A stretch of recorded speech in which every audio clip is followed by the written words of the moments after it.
Magandang araw po sa inyong lahat, mga kababansa ko sa buong mundo. Sa Pilipinas man, mula Apari hanggang Hulo, Muslim ka man o Kristiyano, tayo ay Pilipino. Ang topic po natin sa oras na ito ay tungkol sa kung sino ba ang Pilipino, saan nagmula ang Pilipino, paano lumitaw ang Pilipinas, sino ang founding father ng Pilipinas, at marami pang iba na ating tatalakayin kasama ang mga tao na may kinalaman sa pagbabago ng kasaysayan ng Pilipinas upang ang teritoryo ng Pilipinas ay sakupin ng China. So, uunahin po natin ang pahayag ng presidente ng mga Inchik. Okay. So, itong presidente ng mga Inchik ay nagpahayag noong November 19, 2018, yung kanyang first visit dito sa Pilipinas. At kasama nga itong si Duterte na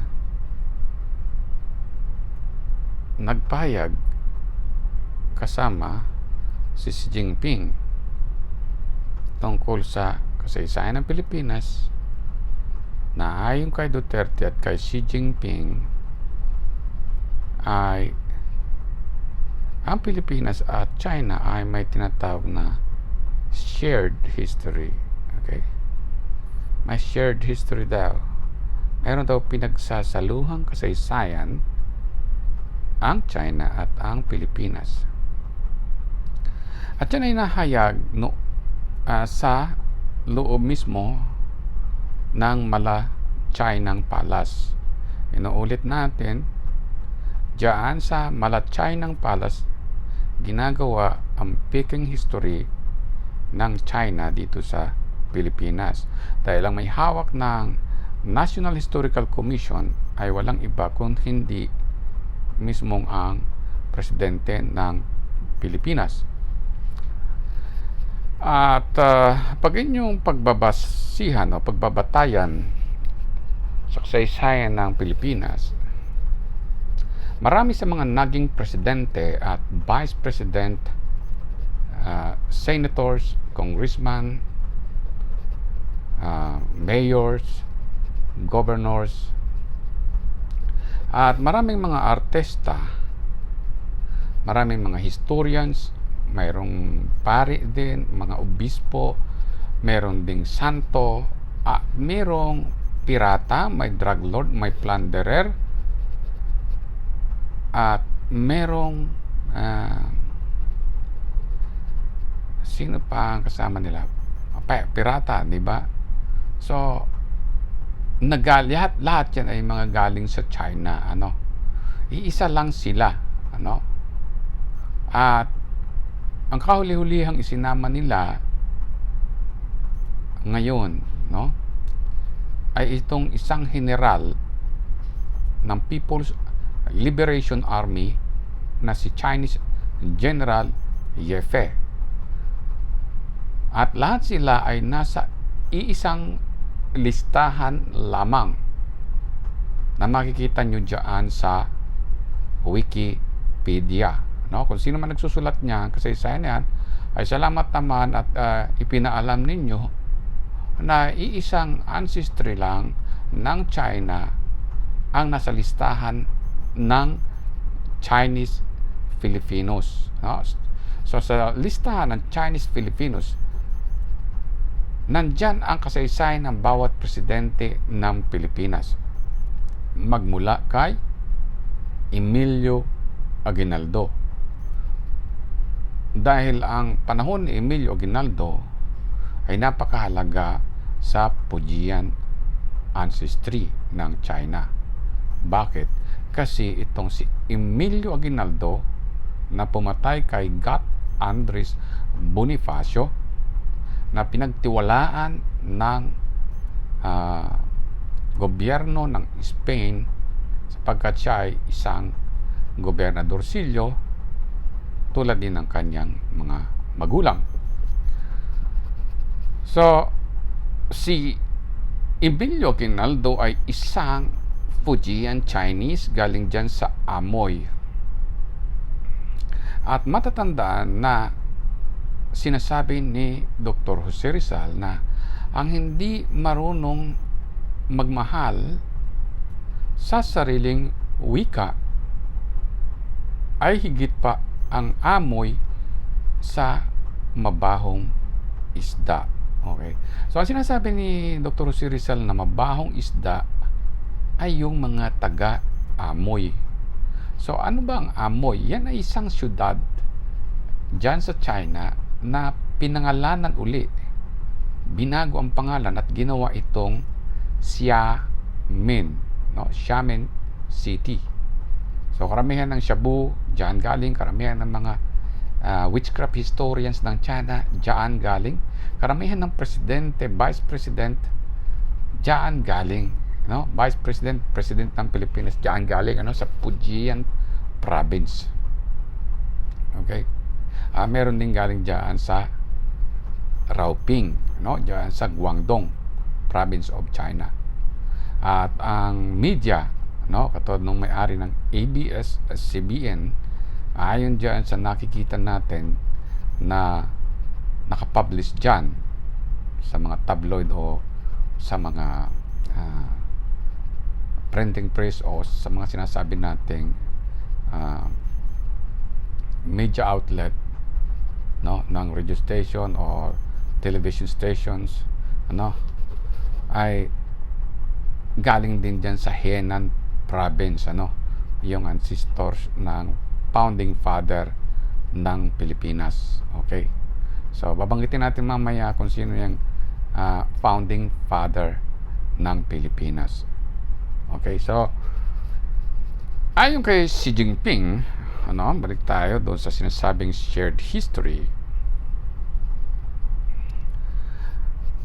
Ang Fujian ancestors daw ng China, okay,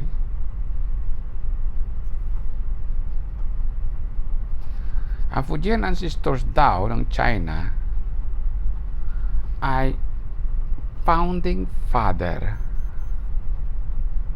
ng Pilipinas. Okay. O kumbaga pundasyon, ama at pundasyon ng Pilipinas. So, ibig sabihin kaya naging Pilipinas ang Pilipinas dahil sa ancestors ng China. Hindi magiging Pilipinas ang Pilipinas kung hindi sa ancestors of China. Yan po ibig sabihin yan. So, anong dahilan? Dahil ang ancestors daw ng province of Fujian, ay kadugo ni Dr. Jose Rizal, sapagkat si Dr. Jose Rizal ay hindi galing sa Pilipinas. Hindi siya nagmula sa Pilipinas. Galing siya sa province of Fujian, China. So, sa madalit sabi, si Dr. Jose Rizal ay isang foreigner. Okay. Banyaga si Dr. Jose Rizal. Yan ang pagkakakilala ng mga inchik sa ating bayaning si Dr. Jose Rizal. At ayon sa kanila ay ayon sa mga inchik na ito, ay bukod sa founding father ng Pilipinas, ang ancestors ng province of Fujian ay national hero pa rin daw ito. So, ibig sabihin, dalawa ang karangalan ng Fujian ancestors ng China. National hero siya ng Pilipinas, founding father pa siya ng Pilipinas. Okay? So, ganun yan. At may makikita tayong isang pangalan dito, si General Yefe. Okay? Si General Yefe. Ayan. Papakilala natin kung sino siya. Si General Yefe ay nabautismuhan sa pangalang Mercado. No? So, sabihin sa apelyedong Mercado. Okay? So, ang tunay na pangalan niya ay Sixto Mercado Chongco. Okay, marami pa siyang pangalan sa pagitan niyan. Dahil yung mga ancestors niya na nanirahan diyan sa Chaong, Quezon, nagpabaptize din sa Catholic Church at binigyan ng pangalan na Yap Oy. Kaya, kung baga, ang daming pangalan ni General Yefe. Ang dami niyang alias. So, kung bubuuin natin, ang kanyang mga pangalan ay Sixto Mercado Yap Oy Chongco. So, Oy, familiar kayo dun sa Oy, di ba? Yung si Dennis Oy, yung dami ng China diyan sa Manampalaya. Correct me if I'm wrong. Na isang investor na nangungutang sa gobyerno ng puhunan, tapos pag kumita ang kanyang puhunan, 40 sa kanya, 60 sa gobyerno, pero umutang siya sa gobyerno. So ganun kabudol-budol. Walang pinagkaiba dito sa dugo daw ni Jose Rizal. Kinuha ang dugo ni Rizal, ni Dr. Jose Rizal, pinuhunan, nilagyan ng ancestor sa China, at yung ancestors, matapos makapagnakaw ng dugo ni Dr. Jose Rizal, naging founding father at naging national hero na rin ng China dito sa Pilipinas. So, si General Yefe ay ipinanganak sa Pilipinas. So, ang pinapaliwanag ni Xi Jinping ay ang bawat pinapanganak na inchik dito sa Pilipinas, ay hindi basta pinanganganak lamang, na basta-basta, meron silang mission, meron silang goal, meron silang mga pangarap. So, katulad ni Dr. Jose Rizal, mababasa mo sa line 3 of paragraph 4, may pangarap si Dr. Jose Rizal. Ang gusto niya, makita yung Pilipinas sa karagatan, So ibig sabihin ng inchik, kapag pinanganak ang isang inchik sa Pilipinas, dahil si Jose Rizal ay inchik din, ay gusto rin niyang makita ang Pilipinas sa karagatan. Kasi si Dr. Jose Rizal ay nilagyan ng additional name na E. Mercado Realonda. So, sa madalit sabi, si Dr. Jose P. Rizal E. Mercado Realonda ay isang inchik ayon sa witchcraft historian dyan sa Fujian province. At si General Yefe o Sixto Mercado Chongco ay pinsang buo ni Dr. Jose Rizal. Sa makatuwid ay magkapatid ang kanilang ancestors sa Mercado. Sila ay magkamag-anak talaga dyan sa China. Yun ang kanilang ibig iparating. At ayon kay Xi Jinping, si Dr. Jose Rizal at si General Yepe ay namatay, nabuhay o ipinanganak, dito sa bayan ng Pilipinas, sa bayan ng province of Fujian ancestors dito sa Pilipinas, upang ipakipaglaban ang Pilipinas bilang New China. So, yan ang gusto niyang mangyari. Lahat ng pinanganak sa Pilipinas ay kinakailangang ipanganak upang ipakipaglaban ang New China. Sa madalit sabi, Ang gusto nilang mangyari ay meron silang historic rights, and legal title over which the Philippines has sovereignty and jurisdiction. Yan po yung nakikita natin doon sa 1973 Constitution, sa preamble at yan sa Annex 1 ng National Territories. Sa 1973 Constitution pa rin. Okay, so at sa ngayon, ayon sa National Historical Commission of China in the Philippines, ay wala daw idinideklarang national hero ang Pilipinas dahil nga merong problema sa nationality ni Dr. Jose Rizal. So sa mga tuwid ay yan ang dahilan kung bakit ayaw nilang tanggaping si Dr. Jose Rizal ay isang Pilipino. Okay? At dadako tayo doon sa sinasabing tracing our roots. Saan ba nagmula si Dr. Jose Rizal? Saan ba nagmula ang mga Pilipino? So, si Dr. Ambit Ocampo ay ating pinapadalhan ng ating mga presentation para mapag-isip-isip niya kung ano ba talaga ang sinasabi ng ating pambansang bayani na ginawa lamang ni Emilio Aguinaldo na pangbayan na bayani ng Province of the Ancestors of China dito sa Sea of the Orient. Malaki ang kinalaman ni Emilio Aguinaldo sa pagbabago ng kasaysayan ng Pilipinas dahil nagtayo siya ng Secret Society of Fujian Province of China in the Philippines na kinakatawan ng mga karamihang nanalo o inihalal bilang presidente ng ating mga kababansa. Okay? So ayon kay Dr. Ambit Ocampo, ay meron siyang webinar, ito ay sunod-sunod, na programa, sa kanyang website,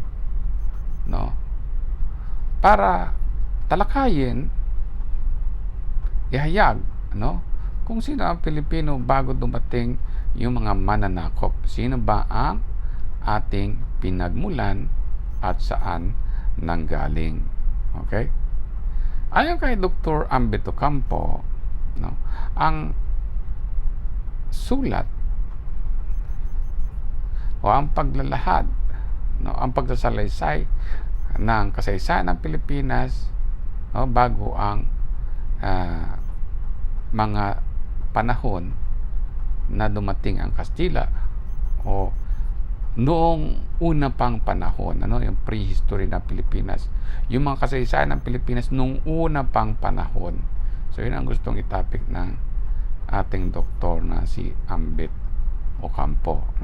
Sabi niya ay yun daw, kasaysayan ng Pilipinas at ng kasaysayan ng bansang Pilipinas o kasaysayan ni Rizal, kasaysayan ni Rizal at kasaysayan ng Pilipinas, ay tulad daw sa nabubulok na baka.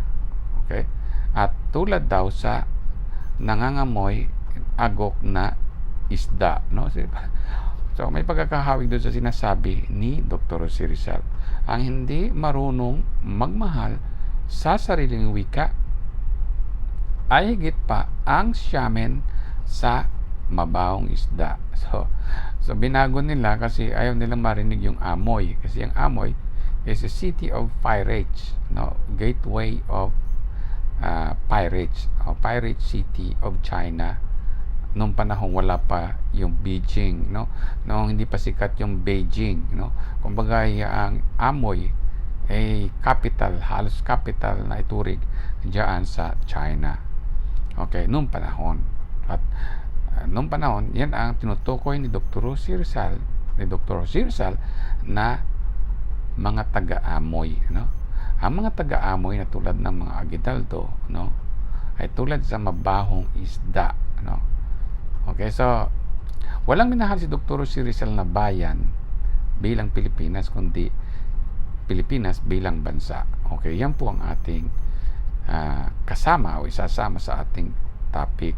So mahaba ang ating tatalakayin kasi kasaysayan nga ito nung panahon pa. So nung September 9, 2 p.m. hindi lang tayo naka-attend o hindi tayo nakapanood. Diniscuss ni Dr. Ambit Ocampo kung paano matitrace ang ugat ng pinagmulan ng Pilipino. So kasama dito sa programa niya ay yung Department of Foreign Affairs, Republic of the Philippines, and the National Historical Commission of the Philippines. Okay, balik po tayo sa ating topic at pasensya na po at may tumawag sa ating long distance galing sa ibang bansa. Okay, so balik po tayo doon sa ating pinag-usapan tungkol sa paano natin matitrace ang pinagmulan ng ating lahi. Okay, ang nakalagay dito ay tracing our roots. So sa mga Chinese Filipino, sabi nila ganon din, no? Si Dr. Jose Rizal ay may trace ng ancestry sa China at yan ay collaborated doon sa sinasabi ni Xi Jinping. So hindi lang tayo sigurado kung ano naman ang topic ni Dr. Ambit Ocampo, pero nagpasa na tayo sa kanya ng mga presentation na walang katotohanan na si Dr. Jose Rizal ay may dugong inchik. At yan po ang ating patotohanan. So ang patutuo naman ni Xi Jinping dito ay kumaga ay parang alam na niya yung kasaysayan ng Pilipinas, dahil ang sabi niya, ang nagtatag daw ng Pilipinas, okay, ang pundasyon daw ng Pilipinas, di ba? Ang pinakamagulang daw ng Pilipinas ay Fujian ancestors from the province of China. Okay, so Fujian ancestors from the province of China, so at kaya pinanganganak ang mga inchik, kaya sabi niya both of our people, sabihin ang China at ang Pilipinas. Okay, so pinaliwanag ni Xi Jinping na ang bawat pinanganganak, ang bawat isinisilang na inchik dito sa Pilipinas ay nangangarap at ipinaglalaban ang Pilipinas bilang New China, So noong 2018, November 19, ang Pilipinas ay idineklara ni Duterte at ni Xi Jinping bilang New China dahil sa kapanganakan ng mga inchik na galing diyan sa province of Fujian dito sa Pilipinas. So in-honor nila o binibigyan nilang parangal ang kanilang mga ancestors, dahil kung wala ang kanilang mga ancestors, wala si Jose Rizal at wala din si General Yefe. So totoo nga ba na dahil sa dugo ni Dr. Jose Rizal, dahil sa ancestor ni Dr. Jose Rizal, ang Pilipinas ay natatag? Sinabi ba ni Dr. Jose Rizal na ang mga pangalan ng ancestors ng province of Fujian at ang mga ipinanganak na mga apo ng China at sa Pilipinas, yun daw mga pangalan nila, ang dapat na ipagmalaki, at alalahanin ng China at ng Pilipinas. So papayag ba mga Pilipino na dapat alalahanin ang ancestors of China na siya ang founding father ng Pilipinas? Papayag ba ang mga Pilipino dyan? Okay, so yan po ang ating babaliin, yan po ang ating pasasabugin. Kasi walang katotohanan ang mga sinasabi ng Fujian ancestors of witchcraft historians, kasi nakakahiya, no? So ngayon ay atin pong tatalakayin yung sinasabi ni Dr. Jose Rizal kung sino nga ba talaga ang Pilipino.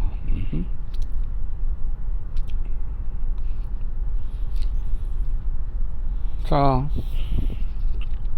okay, simulan natin dito sa ating comments doon sa sinasabi ni Xi Jinping, no?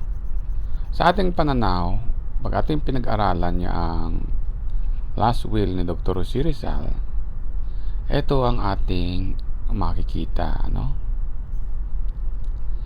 Walang nabuhay, walang isinilang na Dr. Jose Rizal sa kasaysayan ng Pilipinas na inidolo niya yung Chinese ancestors nang higit pa sa kanyang Diyos at higit pa sa kanyang bansa. Walang existing na Jose Rizal na nagsabi na mas higit pa, no?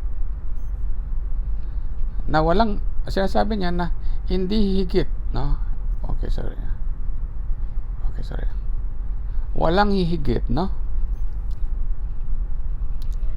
Okay? Walang hihigit sa Diyos at sa ating bansa. Okay? Na sino mang ancestors ng Pilipino o ng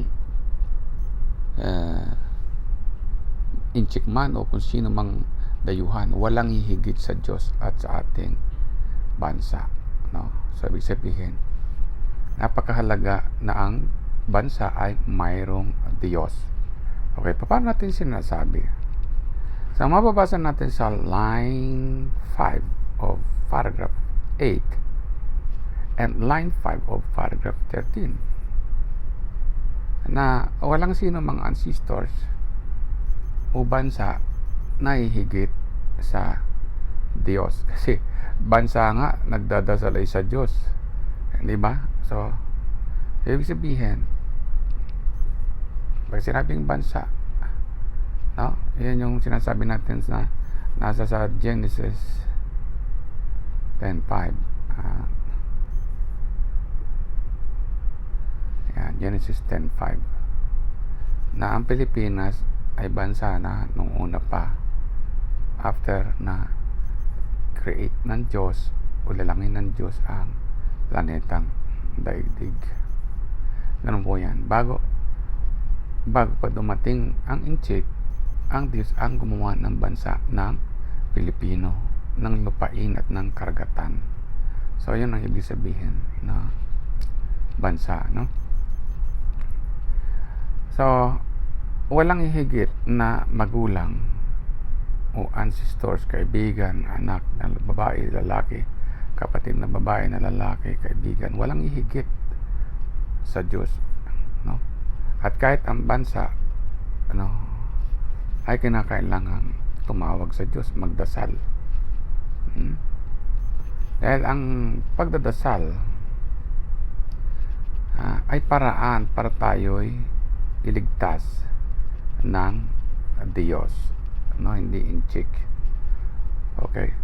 Kaya ang last will ni Dr. Jose Rizal o last farewell na tinatawag nating mi ultimo Diyos, yan ay hindi tula para sa Chinese village or awit para sa inchik, ano, sa mga Fujian ancestors, no? Kasi sabi diyan, yan ay panalangin para sa katubusan o salvation ng Diyos sa ating bansa, no? So salvation ng Diyos, no, sa ating bansa. Kaya tayo ay nagdadasal sa Diyos. So sa mga katuwid, tama sinasabi ni Dr. Jose Rizal, no? Sa paragraph 13, sa line 5 ng paragraph 13, no? Kaya sinasabi ni Dr. Jose Rizal dito na walang sino mang magulang, walang sino mang magulang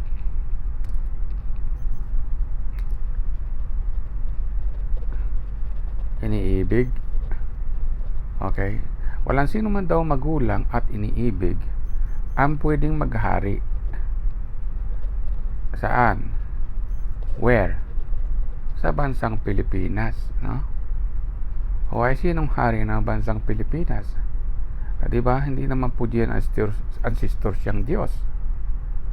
Ang Diyos, pag sinabing Diyos, ay creator. Mababasa nyo yan sa Genesis 10:5. Sorry Genesis 1:1. So sa Genesis 1:1, ang Diyos ang gumawa ng kalangitan. God created the heavens and the earth. So pag sinabing the earth, lahat ng mga lupain na lumitaw mula sa ilalim ng tubig, at pumaibabaw dito sa daigdig. Yun ang ibig sabihin ng lupain, God created the heavens in the earth.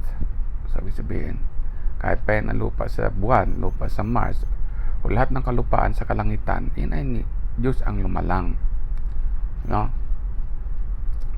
So, hindi inchik. So, kasi sabi ni Dr. Cesar dito, walang magulang na pwedeng maging hari ng Pilipinas.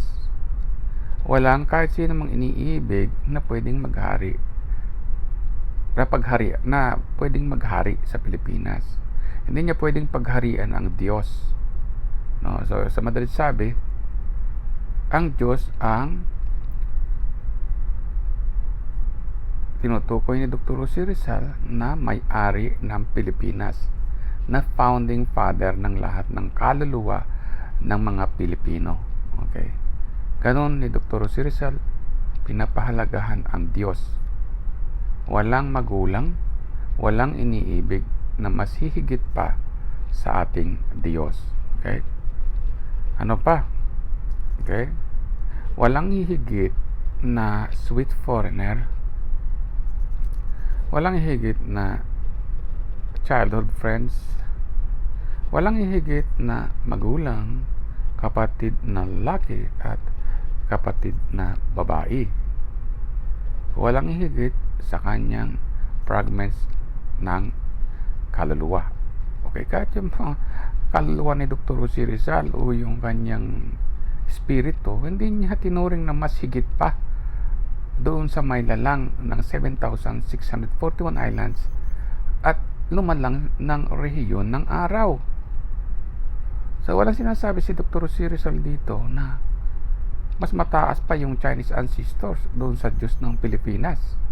So sa madalit sabi, hindi tungkol sa Chinese ancestry ang kasaysayan ng Pilipinas, kung hindi sa kasaysayan lamang ng Pilipinas ang tinutukoy ni Dr. Jose Rizal, na ang Pilipinas ay nagmula sa Diyos. Diyos ang lumalang. Ang pundasyon ng 7,641 islands ay karagatan. Okay? At yan ang gusto ni Dr. Jose Rizal na makita ng mga Pilipino.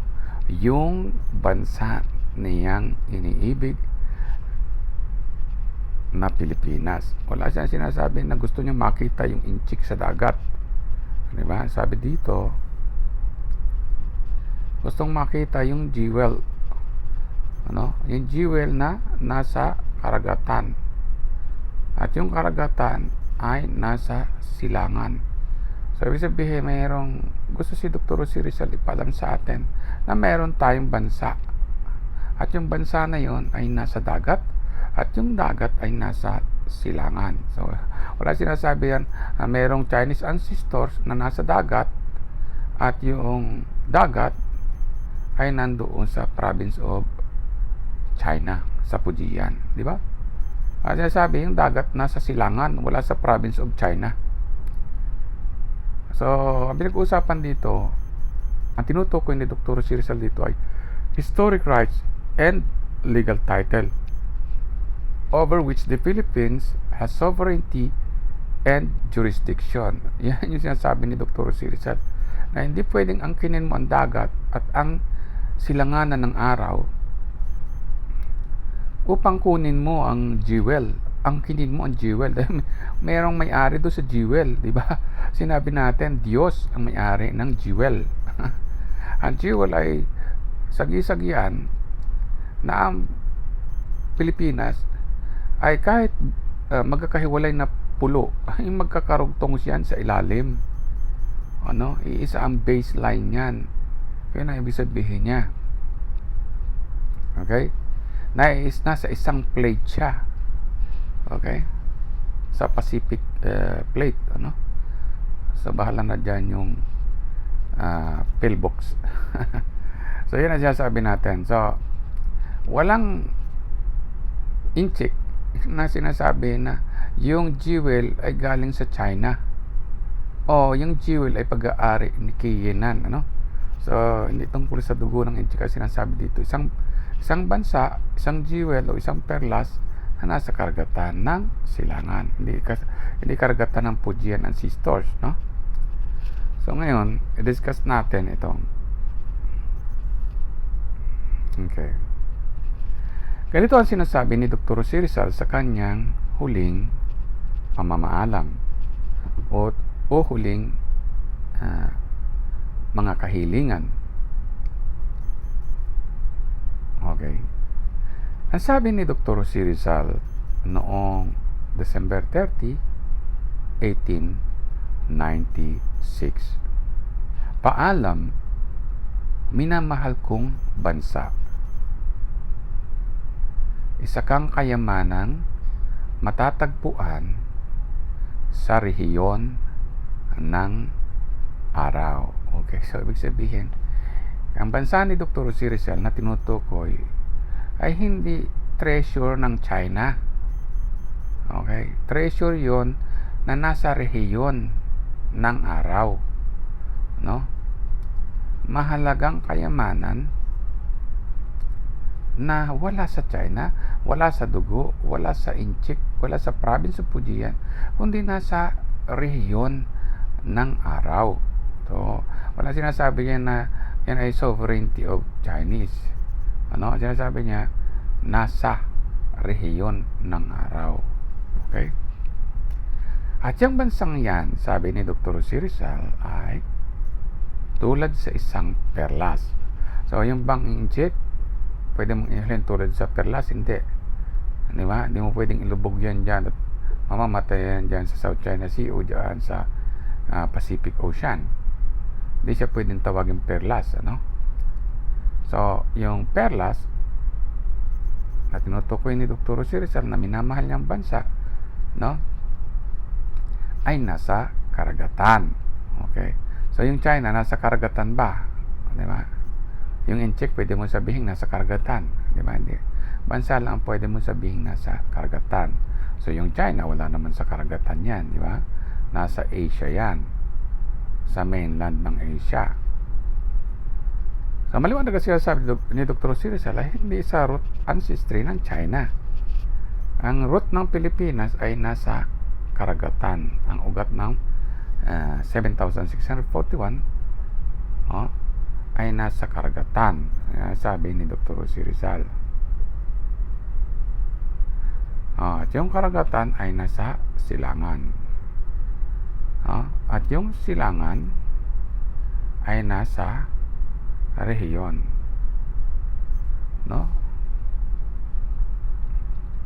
Nasa rehiyon siya ng araw.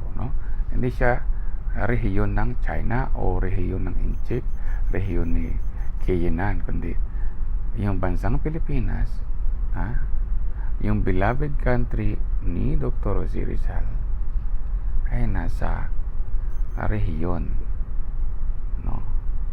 So, hindi nilagay ni Dr. Jose Rizal sa Chinese village yung bansa niya. Okay? Kaya kung pinipilit naman ng mga Inchik na yung rehiyon ng araw ay nasa Chinese village, ay masusunog ang China. Di ba? Yung rehiyon ng karagatan ay naandoon sa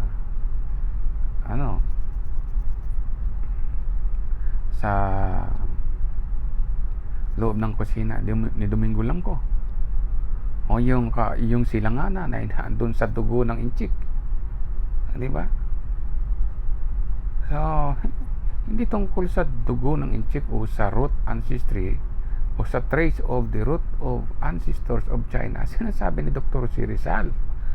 Ang sinasabi ni Dr. C. Rizal, ang Pilipinas ay nasa dagat. So, ibig sabihin, yung ugat ng 7,641 islands, yung foundation ng Pilipinas sa ilalim ng dagat ay nasa silangan. At yung silangan nasa rehiyon ng araw. Di ba maliwanag? So, ano nga ba yung sinasabing rehiyon ng araw? Sovereignty ba yan ng Chinese ancestors? Yan ba ay ilawan ni Limahong?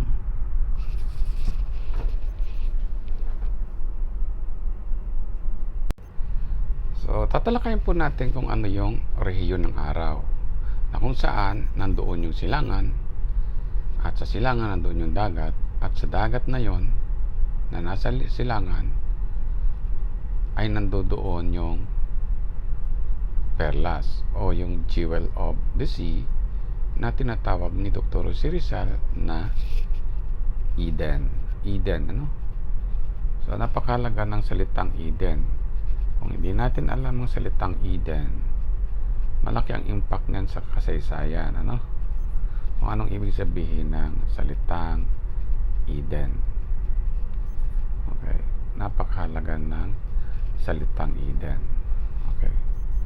At yan ang ating tatalakayin din kung ano yung Eden, Kasi diyan patutunayan natin na hindi tungkol sa dugo ng inchik ang Eden. Okay. Walang dugo ng inchik sa Eden. Okay. So, ang Eden ay tumutukoy sa isang bansa na tulad sa perlas, At yung Eden na yan ay nasa dagat, at yung Eden na yan ay nasa silangan. Okay. So, sa madalit sabi, ang beloved country o minamahal na bansa at ang salitang Eden ay iisa. Ito ay tulad sa perlas. Ito ay nasa karagatan, at yung karagatan nasa silangan, at yung silangan ay nakalagay sa rehiyon ng araw. Okay. Napakahalaga ng salitang rehiyon ng araw at saka yung salitang Eden ay napakahalaga. So, dadako muna tayo sa sinasabing Eden. Okay. So, ang salitang Eden, okay, ay hindi mo matatagpuan sa Chinese literature ng Fujian Ancestors of Witchcraft Historians of China. Ang salitang Eden ay matatagpuan mo lang sa Hebrew scripture, At yan ay nasa Genesis chapter 2 verse 7 to 8. Diyan kinuha ni Dr. C. Rizal yung reference na Eden. Okay. So, basahin natin yung binasa ni Dr. C. Rizal tungkol sa salitang Eden. Eden, Hintay lang po tayo. So, ito na po ang sinasabi natin sa Genesis chapter 2 verse 7. Genesis chapter 2. Okay, bakit nakawala? Okay. Chapter 2 verse 7 and 8,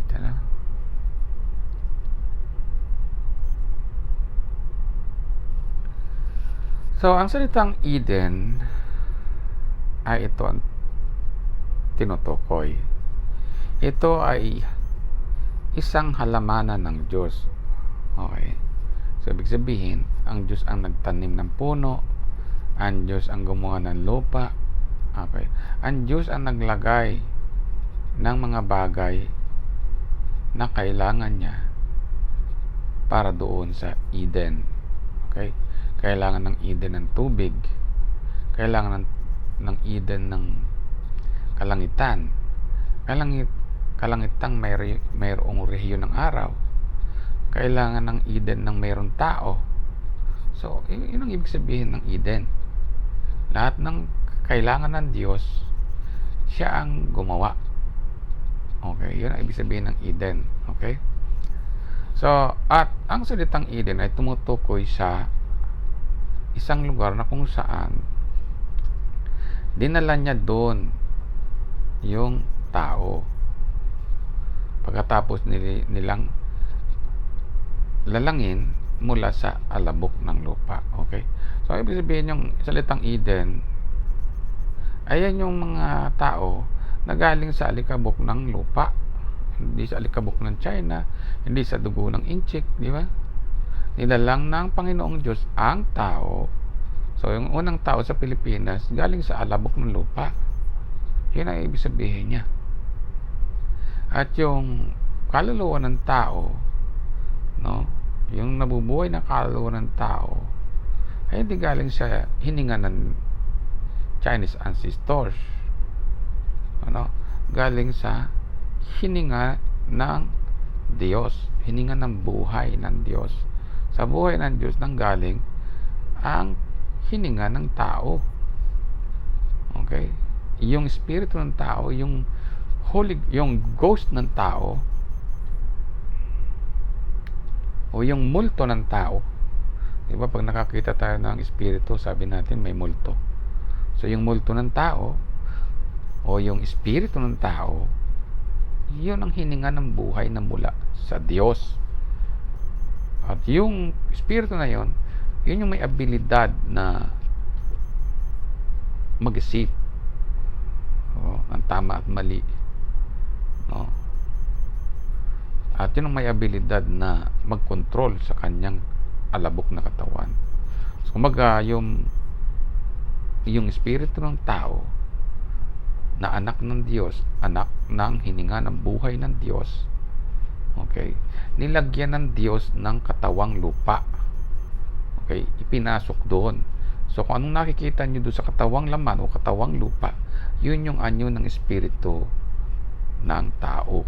At yun ang sinasabi ng Diyos na nilalang niya ang tao na kawangis ng Diyos, na katulad ng anyo ng Diyos. So, ibig sabihin, anyo ng tao ang Diyos, pero ang Diyos ay ama ng mga tao. At yan ay mababasa nyo sa Hebreo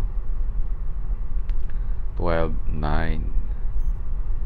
Sinasabi, bagamat ang tao ay mayroong magulang sa laman, at yung laman galing dun sa dugo, at yung dugo galing sa kaluluwa ni Adam, at si Adam galing sa alabok ng lupa, hindi galing sa China, hindi galing sa inchik.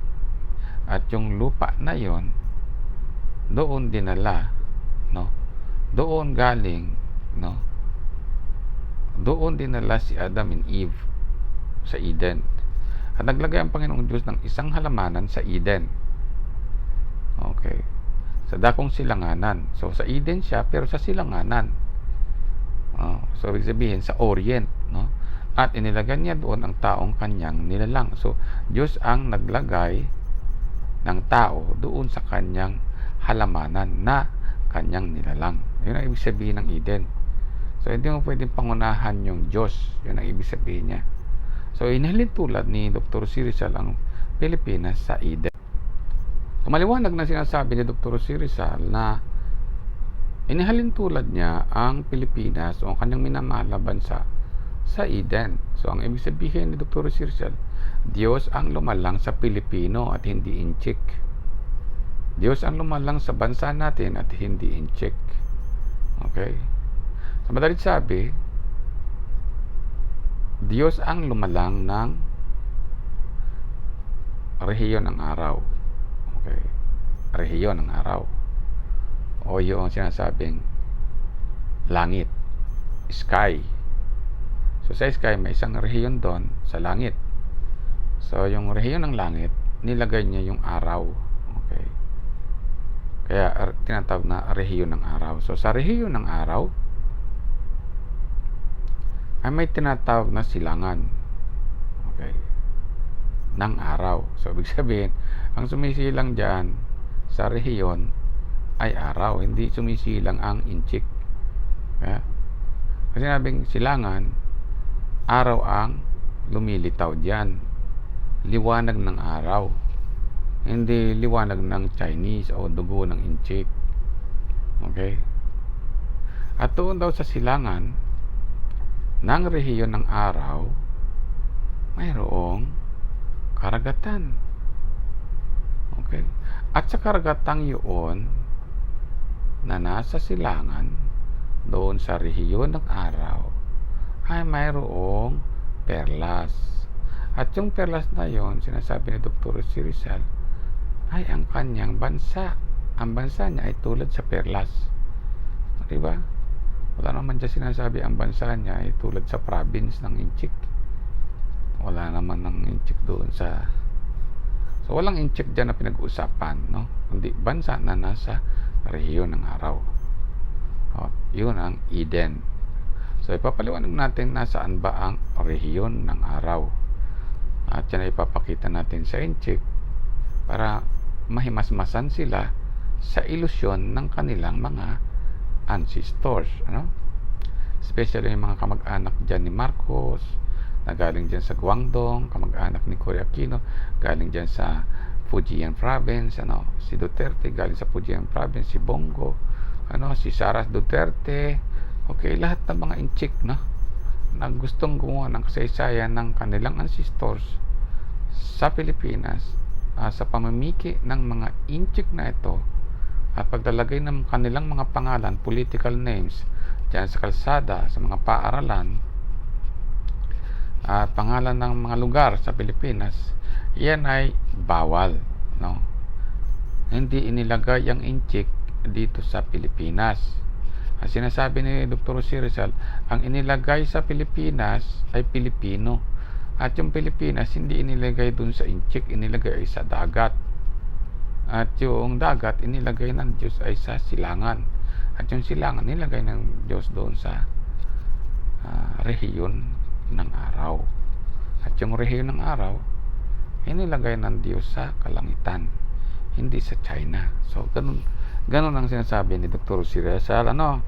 So, ipapaliwanag natin in visual form, in almost real time, yung sinasabing rehiyon ng araw, no? Animated siya, pero eksaktong ganun ang sinasabi ni Dr. Rizal na realidad o katotohanan ng kanyang mga sinasabi. Okay? Ang salita ay napakahalaga. Ang salita ay buhay. Para din tubig. Ang tubig ay buhay. Ano? So, kung wala kang katalinuhan at puro kamangmangan, papatay ito ng katotohanan. So, ibig sabihin, lalasunin ang isip mo para maniwala ka sa mali. At yun ang ayaw nating mangyari sa atin. Mamatay ang ating karunungan sa lason ng kamangmangan ng mga inchik dyan sa province of Fujian, China. So, dadakan na tayo doon sa ating magandang presentation. Okay, ito po ang tinatawag natin na region of the sun. Kompleto po yan.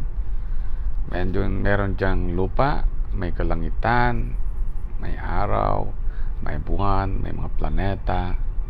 So, yan ang tinatawag ni Dr. Rizal na rehiyon ng araw. Okay? So, yan pong ating planeta. At nandyan ang ating bansa. Okay, yung bansa natin ay nasa karagatan ng silanganan ng araw. So, yung silanganan ng araw ay rehiyon ng araw, no? At yung rehiyon ng araw ay hindi Chinese village or blood of ancestry. So, sana kayo mga inchik ay gumising na kayo at nakakahiya na yung lahi ninyo na pinagtatawanan kayo sa buong mundo dahil sa kalukuhan ng inyong ancestors. So, yan po ang rehiyon ng araw. Yan. Okay? Andyan yung star natin. And then, andyan yung planet natin. Okay? So, panoodin lang natin at para matuwa itong mga kabataang inchik, no? Na kalabanin nila yung kanilang ancestors, no? Dahil nakakahiya na ipagpatuloy nyo yung maling karunungan, no? Na yung maling karunungan, yun ang ating sasambahin, iiduluhin sa maling pamamaraan. So, hindi po ganun ang sinasabi ng pambansang bayani na para tanggalan nyo ng historic rights and legal title ang mga Pilipino, no? Sa kanilang bansa, no? Para baguhin ang pangalan ng Pilipinas at ipangalan ito bilang mana sa mga inchik, no? So, yan po ang sinasabi ni Dr. Jose Rizal na pinapaliwanag niya. Okay? So, wala pong kinalaman ng sino mang inchik dyan sa rehiyon ng araw, ano?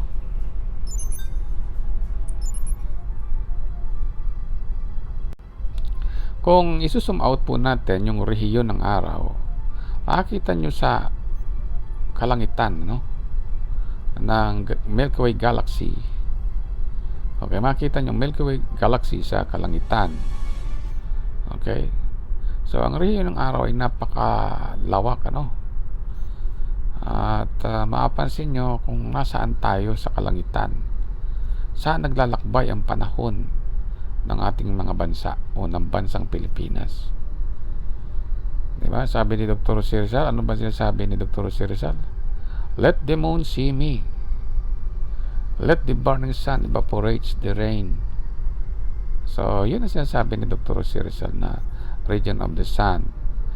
No, there are billions of stars in heaven, and one of the star in heaven is our planet's solar system or solar system of our planet, no? So, sa solar system ng ating planet, nandoon yung rehiyon ng araw. Yung araw ang center ng rehiyon. So, sa madaling sabi, ang rehiyon ng araw ay solar system, no? Hindi Chinese village. Okay, so balik po tayo ulit. Okay, sa pagpapatuloy natin na ating programa, ito ang sinasabi ni Dr. Jose Rizal na araw. Okay, at yung araw na yan ay mayroong tinatawag na rehiyon.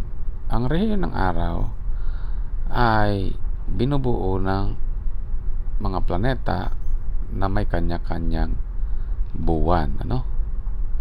So, ang magiging center natin ngayon ay yung region of the sun ng bansang Pilipinas. Okay.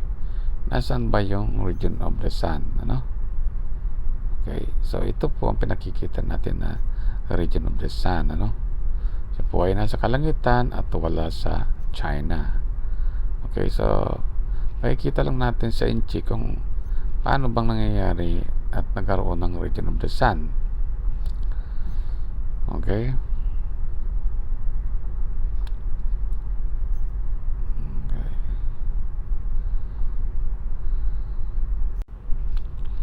So, ang region of the sun po ay parang ganito, ano?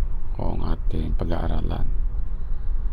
Okay, ito ang sorry. Magto-drawing tayo. Okay. So, magto-drawing tayo ng region of the sun. Subukan muna natin to. I-try. Okay.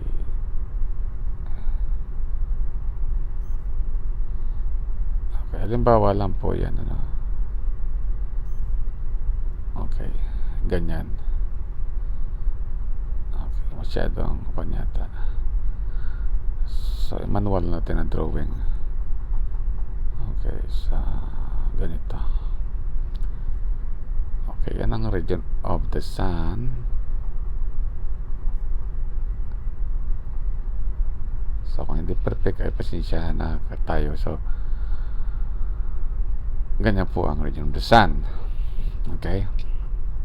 So sa makatuwid,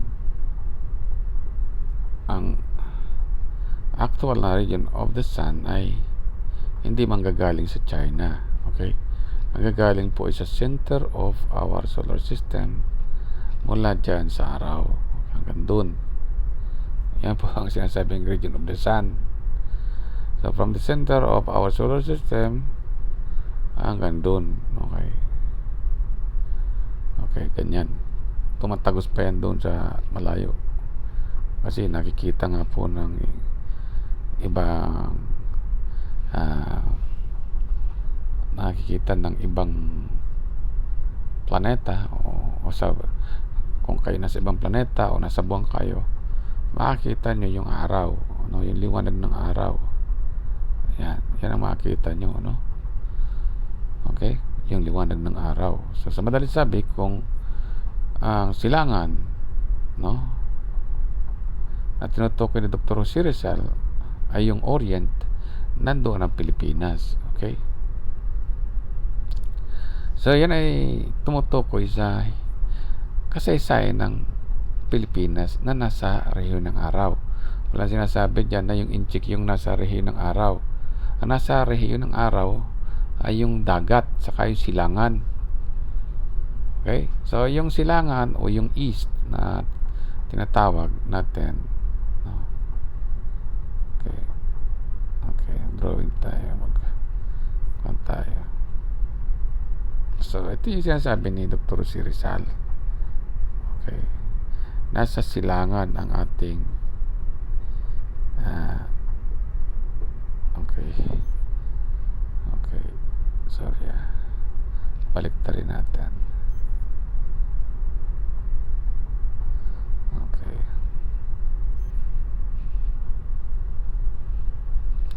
so itong tinutukoy na silangan, okay, mula rito sa primary dyan hanggang doon sa mula sa primary dyan hanggang doon sa anti-meridian, yun yung silangan. Okay, diba? So ibig sabihin, ito yung kanluran. Okay, o yung sinasabing west. Okay, madilim sa west, diba? Gawin natin orange. So yung western side ng planetang daigdig ay madilim. Bakit? Wala siya doon sa rehiyon ng araw, kaya madilim. Okay, ang nasa rehiyon ng araw sa kasalukuyan na yan ay yung east. Halimbawa lang pero pwede rin naman yung west ay mapunta sa region of the sun na maliwanag. So ibig sabihin, nagpapalit-palit lamang. Ang kinaroroon ng Pilipinas ay nagkakaroon ng araw at gabi, diba? At siya binabanggit ni Dr. Jose Rizal. Okay, so itong part na ito na maliwanag ay eastern part of the earth, no? Eastern hemisphere. So yung east na yan, no, yan yung sinasabi ni Dr. Jose Rizal na Orient, kasi nasa silangan. Okay, nasa silanganan ng araw ang Pilipinas. Okay, yun ang ibig sabihin nun. At doon sa silanganan ng araw, nandoon yung bansa niya. Okay, yung Lost Eden na sinasabi, hindi Lost China. So sa Pilipinas ay may Pilipino. Yun ang ibig sabihin yan. Walang Pilipinas na nasa China. So, sinasabi ni Dr. Jose Rizal ay may katotohanan. Okay, yun ang sinasabi ni Dr. Jose Rizal na region of the sun. Okay, hindi pwedeng maging region of Chinese. Okay? So, dadako tayo doon sa may ultima Diyos ulit. Ano ha? Okay, yun po ang ibig sabihin ni Dr. Jose Rizal. Mapapansin natin na noong 1970s ay kasagsagan na sinasabing Communist Revolution, no? Bago sumapit yung CPP, NPA, NDF, meron mo ng Hukbalahap, no? So, ang pundasyon ng Hukbalahap ay ang communism, ano? Galing din yan kay Mao Zedong. Okay? Ito si Mao Zedong, yung kausap ni Marcos, no? So, makita mo na para silang mga engkanto. May picture sila ni Marcos, no? Totoo po yan, may picture sila ni Marcos doon sa China. Kasama si Amy Marcos, saka yung ibang pang niyang kapatid o yung mga anak ni Marcos, no? So, pinakikita dyan na may dalawang phase, no? O level ng sinasabing bilateral agreement o sinasabi natin na friendship and cooperation. So, China is a country and Philippines is a friend. Ito yung friendly state, no? Friendly state or makabayan, ano? Sasabing na Pilipinas na makabayan. Okay. Kasi formula nga yan ni Emilio Aguinaldo. Kaya kita mo pag nag-speech si Marcos, si Duterte sa isang bahay, sa bahay ni Emilio Aguinaldo, kasi nga bayan na magiliw or friendly state ang Pilipinas sa kanyang ancestral country. Kaya ang China ay ancestral country. Okay. Ancestral country at saka isang friendly state. So in China is the ancestral country of a friendly state. So ganyan. So bayang magiliw, ginigiliw niya yung bansa niya kasi si Marcos ay isang inchik, no? Napatunayan natin yan na sila ay inchik kasi naggagawa nga sila ng historical record sa Pilipinas, tulad ng paglalagay ng Chinatown, ng Chinese Garden, ano? Involved yan si Amy Marcos. So gusto niyang patunayan na mga inchik pagdating ng panahon ay heritage nila yung Chinese Garden. Kaya mag-ingat tayo dahil pag napuno ng Chinese Garden ang Pilipinas ay New China na ang Pilipinas. Pag napuno ng Chinatown, ano? At ito namang si Duterte, mapapansin nyo na nag-level up naman itong panahon ni Marcos dito sa panahon naman ni Duterte, no? Sila naman yung magkausap. Okay, andito rin naman yung isang anak niya. Okay, dati yung anak ni Marcos ay ito, no? Gumagawa ng Chinatown, ng Chinese Garden. Si Duterte naman, apo rin ng China, gumagawa ng Chinatown. At yun namang anak niya na si Sara, ginagawa naman niyang sister city ang Naning, Xinjiang at Xiamen, ano? So sa Xiamen, doon galing yung founding father na si Kiyenan. Founding father daw ng Pilipinas, yung ancestors ni Kiyenan. So ganun gumagawa sila ng kwento, ano? At itong si Kiyenan ay best friend naman ng mga Aquino. Okay. Inimbitahan ng mga Aquino si Kiyenan noong 1989 dyan sa Malacaynang Palace. At nung si Kiyenan ay mamatay sa Beijing, Okay? Nagkaroon din siya ng monumento sa Pilipinas. Okay?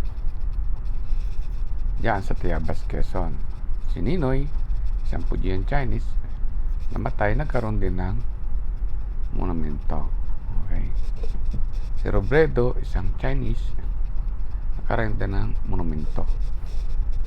So, pag napansin nyo na si Marcos ay nagkaroon din ng monumento. Okay. Okay.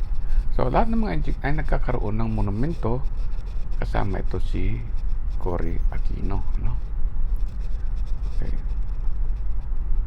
So, sa madalit sabi, ang gusto nila ay Chinese, ang communism is Chinese democracy. Yun ang ibig sabihin nila. Okay? So, ganyan ang nangyayari. So, ang nangyayari, puro inchik daw ang national hero ng China sa Pilipinas. Kaya yan yung sinasabi ni Xi Jinping na proud names to remember. Yung mga pangalan ng Chinese Filipinos, no? So, ganun. Ganun na mo-modify ang ating kasaysayan, no? So, ngayon, pag pinalawak natin ang istorya ng mga inchik, no? So, ganito ang gusto mangyari ni Xi Jinping, no? Ang Pilipinas ay bayan na gumigiliw sa Fujian ancestors. Okay, ganun yan. So, ayan dahil lang bakit nagkaroon sila ng U-shape dyan. At ganyan din ang dahilan bakit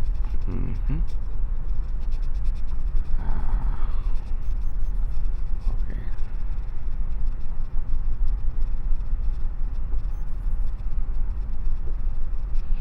So, ito ang dahilan bakit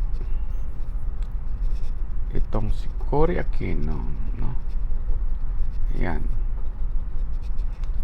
Ay may hawag na Philippine Constitution para patunayan niya na bayan ang Pilipinas ng Fujian ancestors.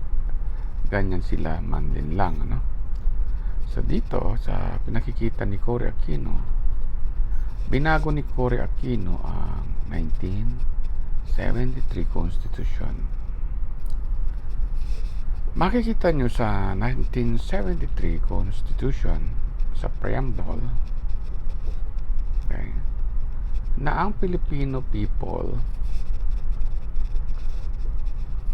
okay, ay mayroong bansa. At sa 1935 din, meron pang bansa ang Filipino people. Okay. Dito may Filipino people pero wala kang bansa. Ninakaw ni Aquino ang Pilipinas, buong Pilipinas. Okay. Wala na tayong bansa, wala nang bansa ang Pilipino. Okay. So, ibig sabihin, wala ang Pilipinas. Kaya anytime, pwedeng tanggalan tayo ng nationality dahil wala naman pala tayong nation. So, yun ang ibig sabihin yan. Hindi na dandahan lang tayo. Okay? Ayan, gusto nila, ngayong 1997, gusto mo nilang gawing maharlika yung sinasabing Pilipinas. At yan din ang pangarap ni Duterte at ni Marcos. So, pag pinagbasihan mo si Marcos at si Aquino, iisa lang ang approach. They have different approach, but they are united in one. At ang nagpormula niyan ay si Ninoy Aquino. At dito sa 1973 Constitution, meron tayong tinatawag na belonging to the Philippines by historic rights and legal title. So, ibig sabihin, wala tayong historic rights and legal title sa bansa natin. Dahil wala naman ditong historical and legal title tayo sa national territory sa 1987 Constitution. So, sino may titulo lamang? Ang Fujian ancestry. So, yun ang gustong palabasin ng mga Aquino. Kung si Marcos ay nagnakaw ng mga ginto, nagnakaw ng pera for 20 years sa Pilipino, ang ninakaw naman ni Aquino, mas matindi, buong bansa, pati kasaysayan, pati historic rights and legal title. So, bakit kinakailangan tanggalan ang Pilipinas ng bansa? Bakit ang Pilipinas ay dapat tanggalan ng kasaysayan at legal na titulo bilang bansa sa kanyang teritoryo? Bakit? Ang sagot yan ay yung sinasabi ni Xi Jinping for the founding of New China. Okay? So, ang New China na sinasabi, maliwanag na ito. Kaya, yung mga tatago dyan, ayan ang New China. Okay. Yan ang New China. Sama Taiwan. New China. Okay. Kasama ang Pilipinas. For the founding of New China. Yon yung sinasabi ni Xi Jinping. Yan. Na ang bawat pinapanganak sa Pilipinas, tulad ni General Yepe, no, ay ipinaglalaban ang Pilipinas bilang New China. Dahil ang katuwiran nila, ang ancestors ng Fujian province, ang founding father ng Pilipinas, na hindi naman napatunayan na ang Inchik ang may lalang ng Diyos. Di ba? Kaya pag binasa nyo ito, tayo naman ay bumaliktad sa kanila. Lumaban tayo sa kanila. Binalikan natin sila. Okay. Ayan. Yan naman sinasabi natin. Walang historical figure si Dr. C. Rizal na inidolo niya yung Chinese ancestors ng higit pa sa ating Diyos at sa ating bansang Pilipinas. Okay? Line 5 of paragraph 8 and line 5 of paragraph 13 ng Mi Ultimo Diyos. Yung bansa natin hindi tumatawag sa Chinese ancestors, no, tumatawag ay sa Diyos. Okay, yun o ibig sabihin ni Dr. Rizal. At yung bansa natin hindi pinaghaharian ng Inchik, kundi pinaghaharian ng Diyos. Okay, kung pinaghaharian ng Diyos ang bansa natin, sa Diyos tumatawag ang bansa natin, dahil Diyos ang hari ng Pilipinas at walang Inchik na hari ang Diyos. May Diyos ba ang hari ay Inchik? Wala, di ba? Yung Diyos ang hari. Sabi niya, blessed is the nations whose king is the Lord. No, di ba? Kaya ang tawag doon ay He is the King of Kings. Kaya ang hari ng mga hari. Yung Diyos ay hari ng kalangitan. Kaya di ba? Ama naming nasa langit, kasambay ng pangalan mo, dumating nawa ang kaharian mo, kung paano sa langit, ganoon din sa lupa. Di ba? Ini kaharian ng Diyos. Okay. At ang kaharian ng Diyos ay nasa kalangitan. So, nasa ng Pilipinas? Nasa kalangitan. Saan sa kalangitan? Sa rehiyon ng araw. Saan yung rehiyon ng araw? Sa silangan. Nasaan yung silangan? Di ba? Eh di wala doon sa kanluran. Okay. So, hindi mo pwede, kahit patambakan nyo ng lahat ng monumento ng Inchik sa Pilipinas, hindi monumento ng Inchik ang sinasabi ni Dr. C. Rizal na tulad sa perlas. Bansa ang tulad sa perlas, hindi Inchik. Okay, so Laking kalukuhan ito mga inchik na ito ng mga kabataan, makabayan of the province of China, di ba? So, lahat ng sinasabi nila ay opposite sa sinasabi ni Dr. Jose Rizal, no? Yung sinasabi ni Dr. Jose Rizal ay ito, no? Yan. Okay. Itong Pilipinas ay nasa isang planeta. Ayan yung sa planetang yan. Sa Earth. At sa Earth ay may silangan ang araw. Okay. At sa rehiyon ng araw na yan, dito, yan yung sinasabing silangan. Nandyan yung Pilipinas. Wala sa China, wala sa dugo, no? Wala sa trace of ancestry ng inchik, nasa silangan. At ang silangan nasa rehiyon ng araw. So, ang rehiyon ng araw na sinasabi ni Dr. Jose Rizal, yan. Okay? Yan yung rehiyon ng araw. It's a measurement of space, time, and distance from the center of our solar system. Okay? So, yung rehiyon ng araw. At yung rehiyon ng araw, mayroong silangan. Ayan yung silangan, di ba kulay green?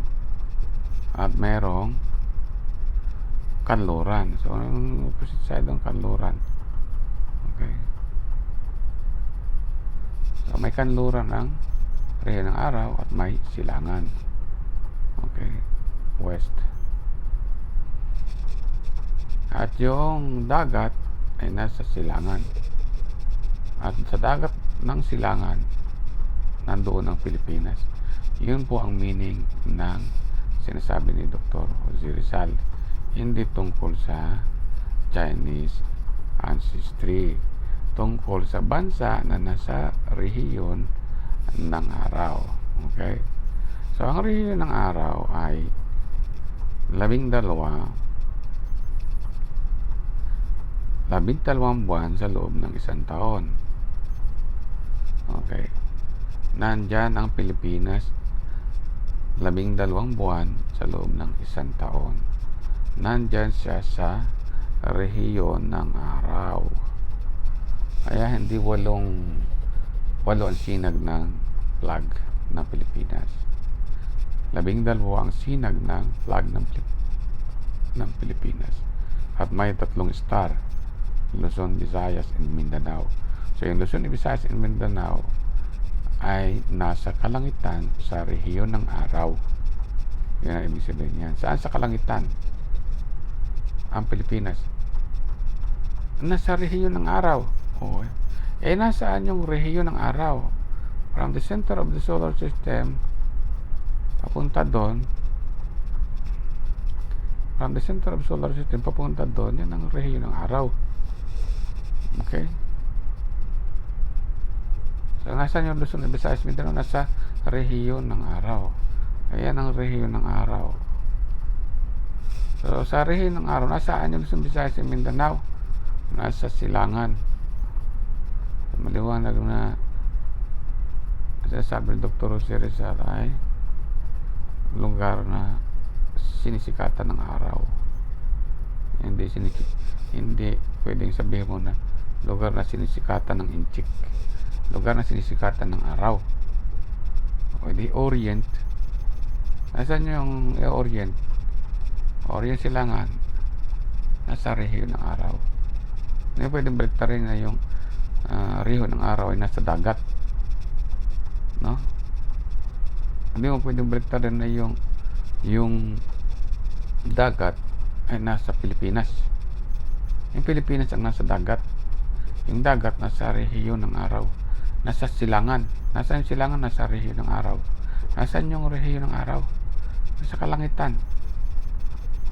Ilang buwan ang Pilipinas nasa kalangitan sa loob ng isang taon. Diba? Paikot-ikot siya sa rehiyon ng araw. 12 months a year. So, yan ang ibig sabihin ni Dr. Jose Rizal. Kaya pag binagbasihan nyo, sabi ni Dr. Rizal, sabi niya, let the moon see me. Let the burning sun evaporate the rain. So, sa patalit sinasabi ni Dr. Rizal na Sea of the Orient. Okay. Yan yung karagatan na pinagtagpo, no? Yan ang Sea of the Orient. Okay.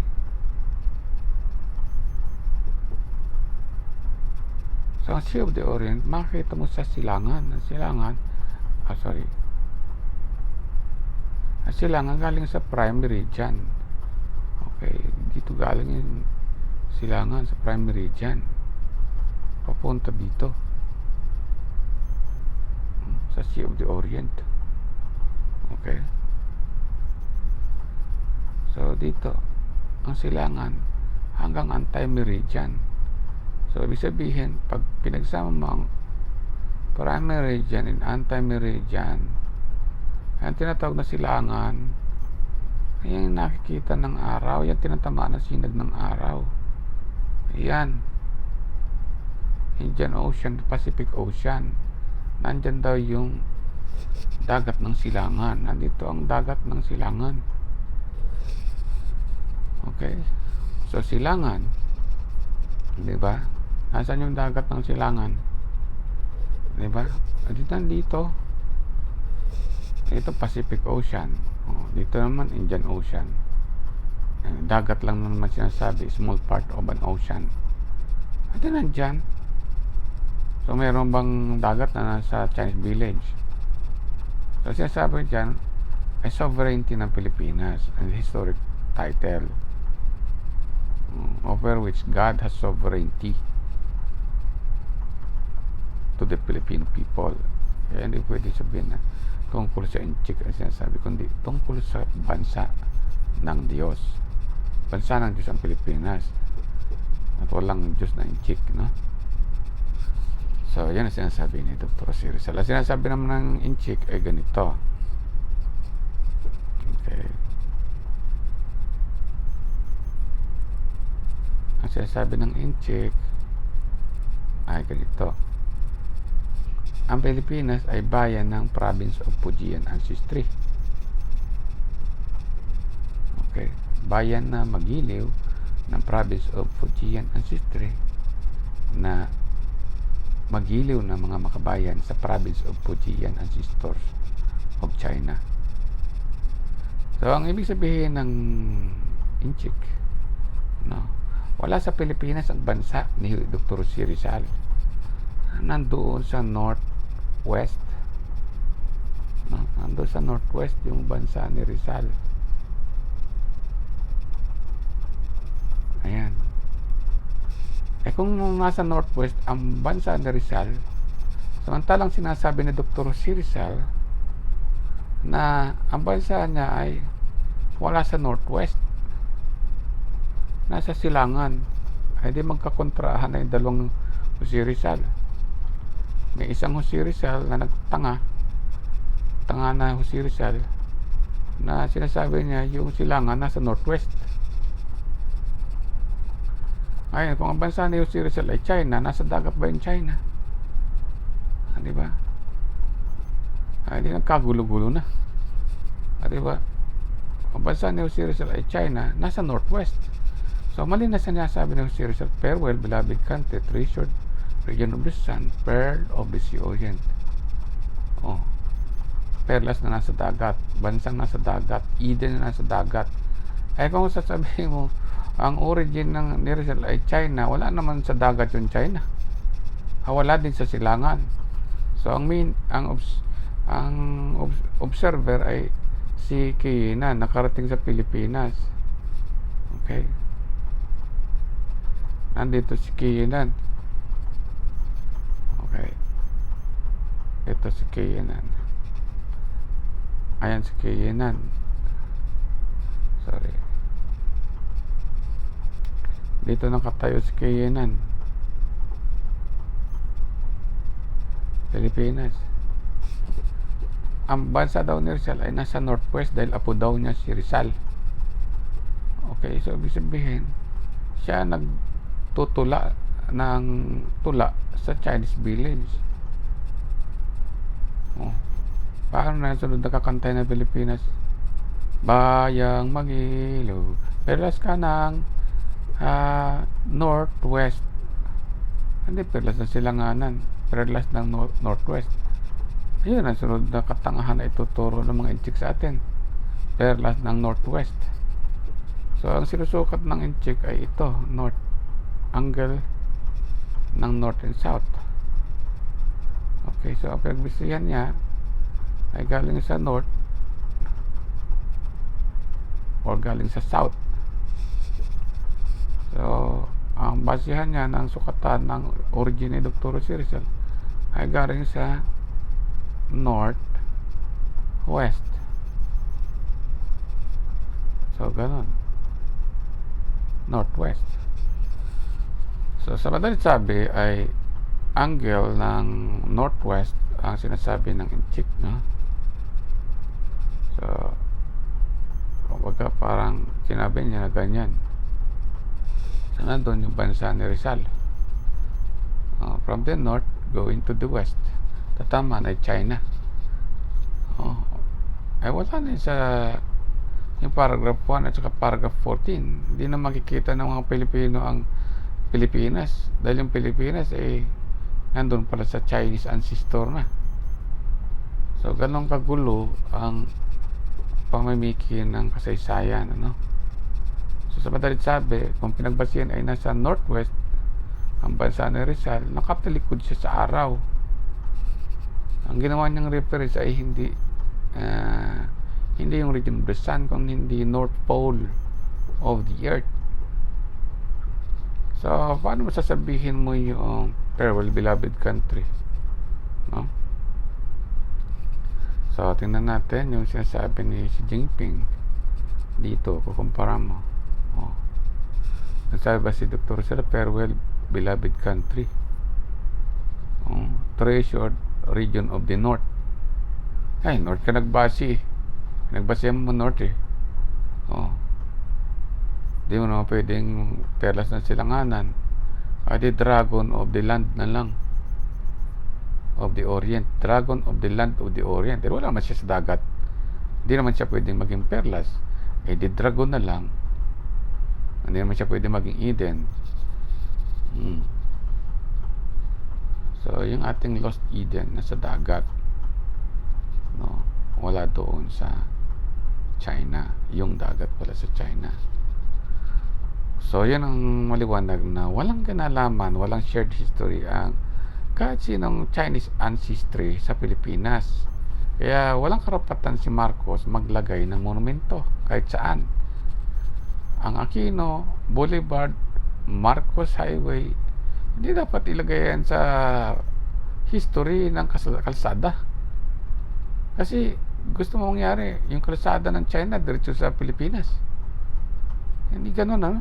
So ang mga inchik, kaya sila nagpo-politician, gusto maging politician, gusto lang magsulat ng history nila o history ng ancestry nila galing sa China patungo sa Pilipinas, sa kalsada ng mga Pilipino. Ang mga monumento nila nangangalak dyan, nangangalak kung saan saan. So wala naman sinasabi si Dr. Rizal na mag-alay ka ng patay na inchik sa aking puntod. Di ba? Sabi niya ay maglagay ko ng mga bulaklak lamang. Ano mo basahin mo dito sa paragraph 11? Saan siya? Okay, sabi niya. Okay. Paragraph. Hindi, paragraph 11, no? Tingnan natin mabuti. Saan ba ito?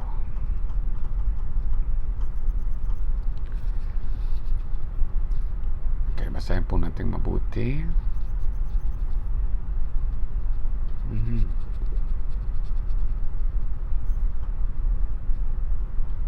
Okay. So, okay, hindi natin makita kaagad, ano? Okay.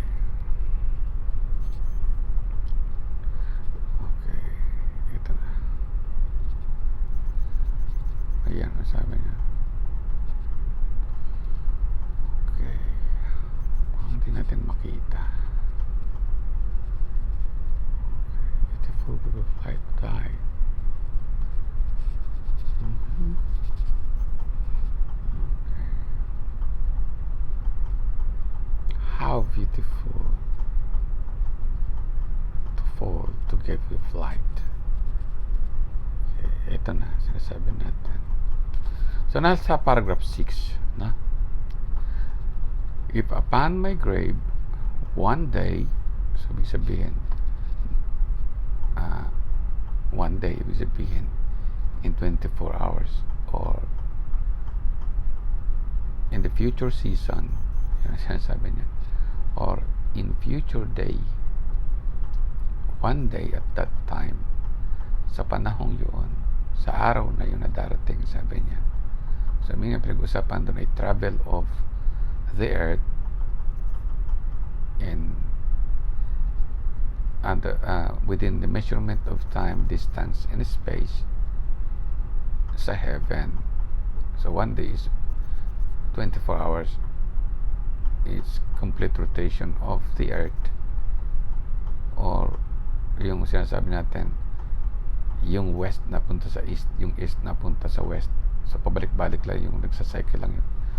One day is 24 hours. Yung sabihin, makikita nyo o makakakita kayo sa makapal na damuhan, no? Na kahit na anong, kung makakita kayo ng bulaklak, kahit na anong bulaklak, ng mapagpakumbabang bulaklak, yung simple lang, sabi niya. So, yung sinasabi doon, magdala lang kayo ng bulaklak kay Dr. Jose Rizal. Walang sinasabi niya na magdala kayo ng inchik, o yung araw dalhin nyo, yung dagat dalhin nyo, yung silangan dalhin nyo sa China. Kasi sabi dyan, bulaklak ang dadalhin. Nakita mo nga sinasabi ni Dr. Jose Rizal, nagpaalam nga siya dun sa dayuhan, hindi ba, goodbye sweet foreigner. Wala sinasabi si Dr. Jose Rizal, dalhan mo siya ng foreigner, at isuko mo yung Pilipinas doon sa foreigner. Sabi, dalhan mo siyang bulaklak, ilapit sa kanya. Sabi sabihin, hindi mo pwedeng ilapit sa kanya ang patay, no? Kasi hindi naman pwedeng sukuan ng patay si Dr. Jose Rizal. Kahit ang Pilipinas, hindi pwedeng sabihin mo na sukuan ng patay. O, tingnan mo, basahin nyo. Ang Pilipinas ay sukuan ng buhay. Diyan sinusuko ang buhay, no? Sa Pilipinas ibinibigay, sa Pilipinas isinusuko ang buhay. Okay? Doon mo isusuko sa Pilipinas yung buhay. Ay, bakit maglalagay ka ng patay na inchik? Susuko mo sa kay Rizal. Ito mga inchik ay sumuko sa Pilipinas. Ang gusto, yung Pilipinas ang isuko sa kanilang buhay, sa kanilang lahi, sa kanilang ancestors. Wala naman sinasabi si Dr. Jose Rizal na isinuko niya yung ancestors niya. Oy, sinuko niya yung bansa niya sa dugo niya. Siya sumuko sa Pilipinas, di ba? Hindi mo naman pwede sabihin na sinuko ni Rizal yung di ba? Wala naman sinuko. May sinuko ba si Jose Rizal na araw? May sinuko si Dr. Jose Rizal na rehiyon. May sinuko si Rizal na dagat, no? May silangan ba na sinuko si Jose Rizal? May bansa ba na sinuko si Rizal? Meron bang ibinigay sa China, para sa China lamang ibinigay, o kay Kiyin na lang ibinigay yung buhay ni Jose Rizal? Diba? Hindi ka pwedeng magnakaw ng buhay ni Rizal, kasi binigay na niya ni Rizal kay Pilipinas, sa Pilipino ang buhay niya. Wala siyang inchik na sinasabing pinagbigyan. Diba? Ang pinagbigyan niya isang bansa na nasa dagat. Yung dagat nasa silangan, yung silangan nasa riyo ng araw. Wala diyang sinuko ni Jose Rizal yung dagat, yung silangan, yung rehiyon ng araw, yung bansa niya, sinuko niya sa sarili niya. Tapos sa sarili niya ay sinuko niya sa China. So, malaking kalokohan, di ba? So, ganyan kasalimuot ang mga inchik, So, So, gumagawa ng kasaysayan sa ancestry nila para pagkadulo ang mga Pilipino, no?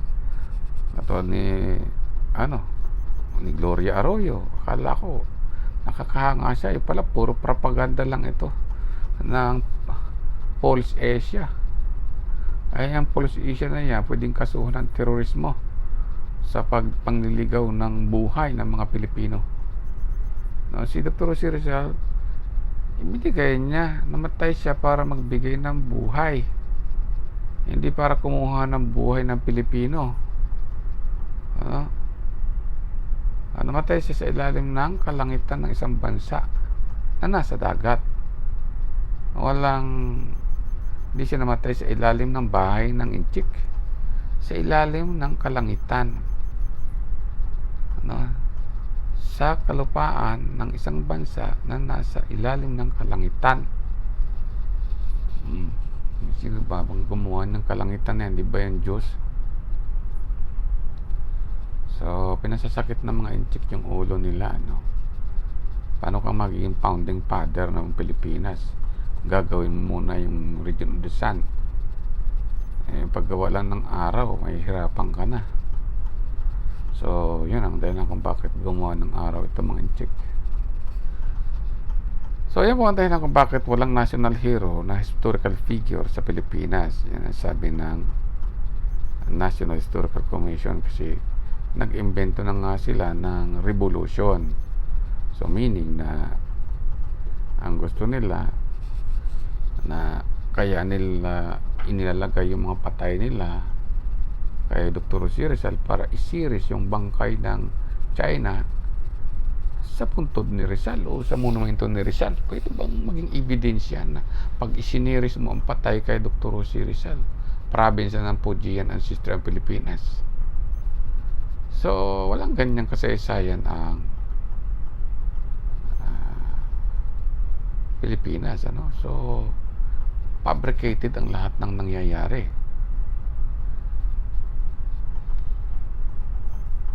Okay? So hindi po tungkol sa inchik, So, yan ang dahilan bakit sa Pilipinas, yung mga patay natin o yung mga namatay na bayani, hindi daw nila alam yung dignidad ng kanilang kapanganakan. Diba? Sino kayo nagsusulat nito? So, ang nagsusulat nito ay buhay. Buhay. So, yun daw mga pinanganak na Pilipino dito sa Pilipinas ay hindi alam ang dignity, salitang dignity. Wala daw dignidad ang Pilipino. Pero alam daw ng Pilipino kung bakit daw sila namatay. Bakit sila namatay? Alam daw ng mga Pilipino. So, ang ibig sabihin, ang dignidad ng mga Pilipino ay kung paano lang mamatay. Diba? Ang dignidad lang ng Pilipino. Ang dignidad ng Pilipino ay alam lang nilang mamatay.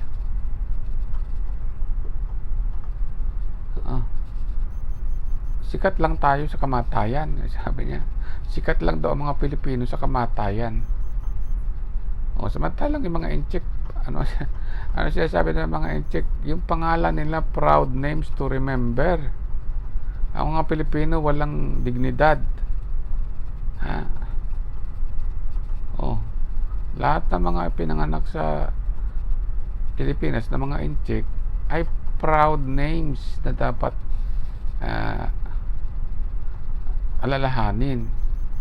Kasi ang founding father daw ng Pilipinas ay ancestors ng province of Fujian. Kaya pala walang dignidad yung mga Pilipino dito. So, tinanggalan nila ng dignidad ang Pilipino sa kanilang libingan.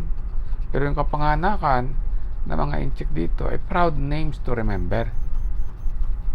So, ganyan kalukuhan itong mga inchik na ito. Kaya pala ang dami nilang monumento at mga pangalan dyan sa kalsada ng Pilipinas, kung saan-saan, sa mga schools, sa mga universities. Kasi gusto nila proud names nila ang ilagay, hindi yung pangalan ng Pilipinas. Diba? Si Dr. Jose Rizal walang names na sinabi na names ng ancestors niya. no? Ay sinabi ba siya na names ng ancestors niya diyan? At saka names ng mga iniibig niya na inidolo niya, di ba? Bansang Pilipinas lang inidolo niya. Hindi niya inidolo yung pangalan ng ancestors niya.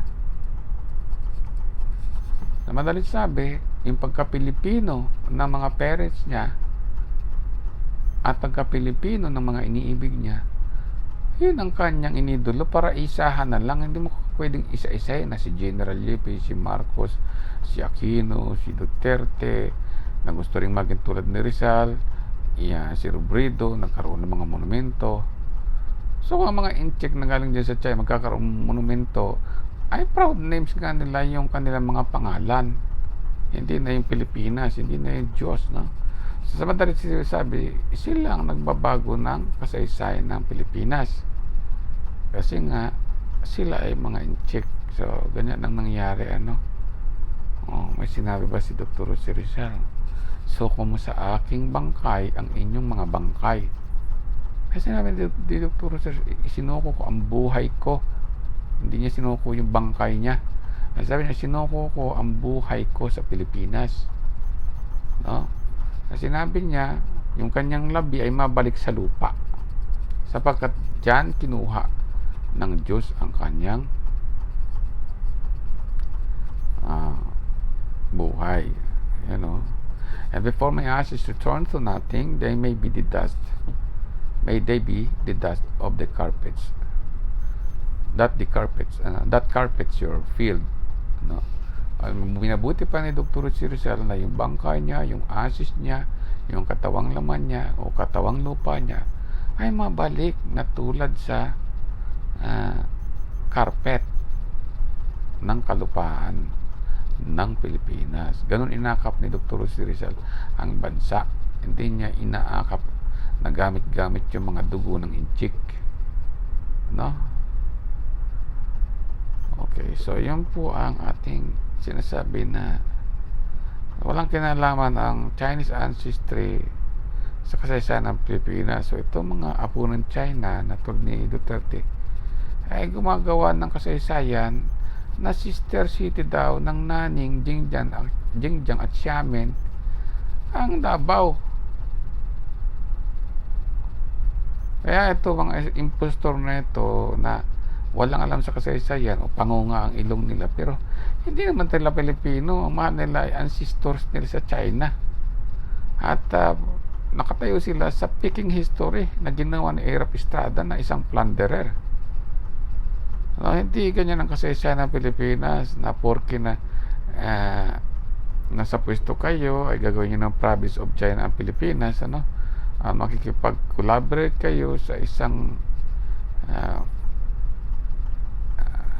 masamang bansa, no? Magnanakaw na bansa, no? Babaguhin yung kasaysayan ng Pilipinas para ilagay ay yung ancestors nyo diyan sa kalangitan. Ano? Wala sinasabi si Dr. Rizal na yung Chinese ancestry ang nasa kalangitan. Ang sabi niya, nasa kalangitan ay rehiyon ng araw. At yung rehiyon ng araw, nandoon ang isang planeta. At sa planetang yon, mayroong silangan. Nasa silangan ng planetang yon ang Pilipinas. Sa karagatan ng silangan, nandoon. Parang naging dagat itong mga monumento at kasaysayan ng mga inchik dyan sa rehiyon ng araw. So hindi sila ang pinag-uusapan. Bansang Pilipinas, hindi inchik, no? So yung kalukuhan ng mga inchik na yan ang dapat tanggalin, no? So ang pinaliliwanag ni Dr. Rizal ganito, may bansa ako nasa rehiyon ng araw. So yung rehiyon ng araw, ulit-ulitin natin nandoon. So inilabas natin yung ating planeta para makita niyo sa malapitan. Yan yung nandoon sa rehiyon ng araw. Yan yung Pilipinas. Ang nasa rehiyon ng araw ay silangan, no? Sa rehiyon ng araw na silangan, hindi sa rehiyon ng araw na kanluran. Okay, sabi niya may bansa ako doon nasa dagat. O paano sasabihin mong inchik ang pinag-uusapan or trace of ancestry of China? Mas ginusto ni Dr. Jose Rizal na makitang araw kaysa sa inchik. Diba sabi niya, let them